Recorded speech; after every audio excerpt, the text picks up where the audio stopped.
చూపిస్తున్నా మీరే రెచ్చగొడుతున్నారట వాళ్ళు ప్రశాంతంగా ఉంటే ఎందుకు వర్మ ఒక జనసేన ముగ్గురు వైసీపీ వ్యక్తులను పెట్టావా? ముగ్గురు ఎవరండి వైసీపీ?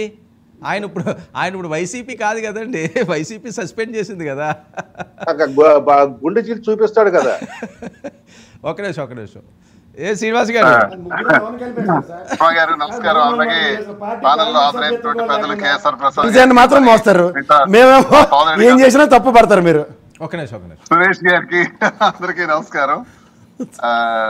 సార్, ఇప్పుడు సాధారణంగా కార్యకర్తలుగా పనిచేసేటప్పుడు పార్టీని భుజాల మీద మోసుకుని ముందుకు వెళ్ళేటప్పుడు ప్రతి కార్యకర్త కూడా అధికారంలోకి వచ్చిన తర్వాత నాకు ఏవైనా ఒక అవకాశం వస్తుందా అని ఎదురు చూడటం సహజం.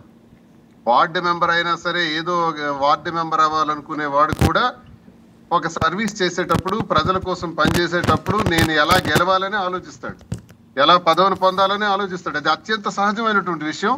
ఏ పార్టీలోనైనా సరే ఈ కోరికలు ఉంటాయి.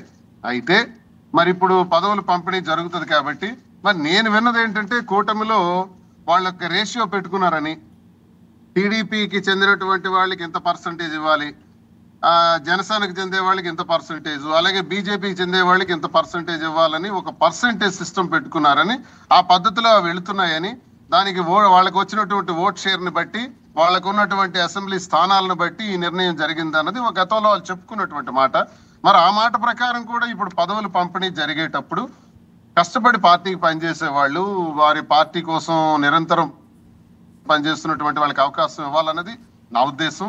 మరి ఆ కూటమి పార్టీలో ఏం జరుగుతుంది అన్నది నాకు తెలియదు సార్. నేనేం చెప్పగలుగుతాను ఈ విషయంలో. ఏంటి మీ పరిస్థితి ఏంటి? జగన్మోహన్ రెడ్డి గారు అరెస్ట్ అవ్వబోతున్నారట, ఏపీకి ఈడీ వస్తున్నదట, మీ పాత సీఎం గారు.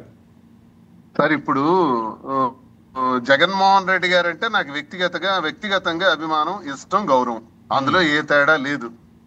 మరి ఈడీలు అన్నది వాళ్ళు చాలా కాలం జరుగుతున్నటువంటి చర్చే కదా సార్. వాళ్ళు వస్తున్నారు, మద్యం కేసుల్లోను కానీ, పిఎస్ఆర్ ఆంజనేయులు గారి తాలూకా జత్వానీ కేసులో కానీ ఒకవైపు బిగించాలని చూస్తున్నారు. అలాగే మరి ఈడీ కూడా వచ్చారు, వచ్చిన దానిలో కొంతమంది ఐఏఎస్ ఆఫీసర్లు ఉన్నారని వాళ్ళ కోసం తిరుగుతున్నారనేది ఇదంతా ఇప్పుడు వింటున్నాం కొత్తగా ఈ 2-3 రోజుల నుంచి.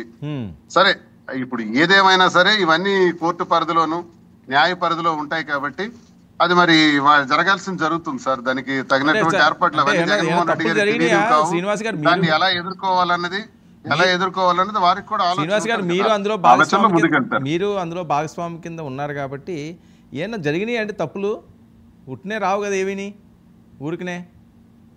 సార్, తప్పులు జరిగేది ఇప్పుడు అంతా ట్రాన్స్పరెంట్ గా చేశారు.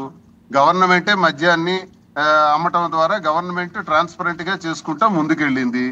మరి దానిపైన ఇప్పుడు కేసులు పెట్టి లేదు ట్రాన్స్పరెంట్ గా జరగలేదు, ఇందులో అవినీతి జరిగిందని ఇప్పుడు చెప్తున్నారు. ఏదేమైనా ఈడీ ఎంతవరకు అది రుజువు చేయగలుగుతుంది, ఇది రేపు కోర్టులో ఎంతవరకు నిలబడగలుగుతాయి, దానికి ఆధారాలు ఏమైనా ఉన్నాయా లేదా, ఇవన్నీ కూడా మనం రేపు కోర్టు పరిధిలో ఉంటాయి కాబట్టి న్యాయపరంగా వచ్చినటువంటి నిర్ణయాలను బట్టి ఇప్పుడు మాట్లాడుకుంటే నాకు తెలిసి అక్కడ అక్రమాలు అన్యాయాలు జరగలేదని నేను అంటున్నాను. కాదు మీకు తెలుసుండి అరెస్ట్ అయ్యే ఛాన్స్ ఉంటుందా లేదా? యాజ్ ఎమ్మెల్సీగా చెప్పండి. మీరు అరెస్ట్ అయ్యే ఛాన్స్ అది వాళ్ళ కేసును బట్టి ఉంటది కదా సార్. కేసులో వచ్చినటువంటి అదే ఎవిడెన్సెస్ బట్టి, అరెస్ట్ అయిన వాళ్ళ తాలూకు ఇచ్చినటువంటి ఎవిడెన్సెస్ బట్టి, ఆ ఎవిడెన్స్ ని బట్టి ఉంటుంది తప్ప మనం ఇప్పుడు ఏం చెప్పగలం? కేసు వివరాలు పూర్తిగా మనకు తెలియదు.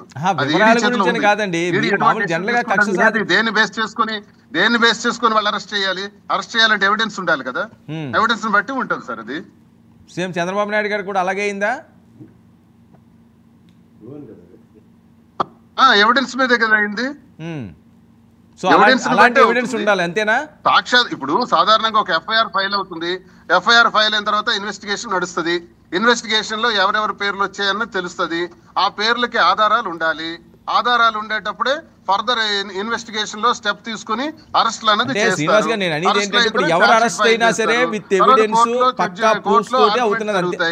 కోర్టులో ఆర్గ్యుమెంట్ జరిగిన తర్వాత ఆధారాలు చూసిన తర్వాత కోర్టు అంటే నా పాయింట్ కాదు కదా, నేను అనేది ఏంటంటే ఎవరు అరెస్ట్ అయినా సరే అది పక్కా ఆధారాలతో విత్ ప్రూఫ్ తో ఎవిడెన్స్ తోటే అరెస్ట్ అవుతారు, అంతే కదా. అక్రమ అరెస్టులు ఏం కాదు కదా. అక్రమ అరెస్ట్ ఎందుకు చేస్తారు సార్? Okay, point. అక్రమ అరెస్ట్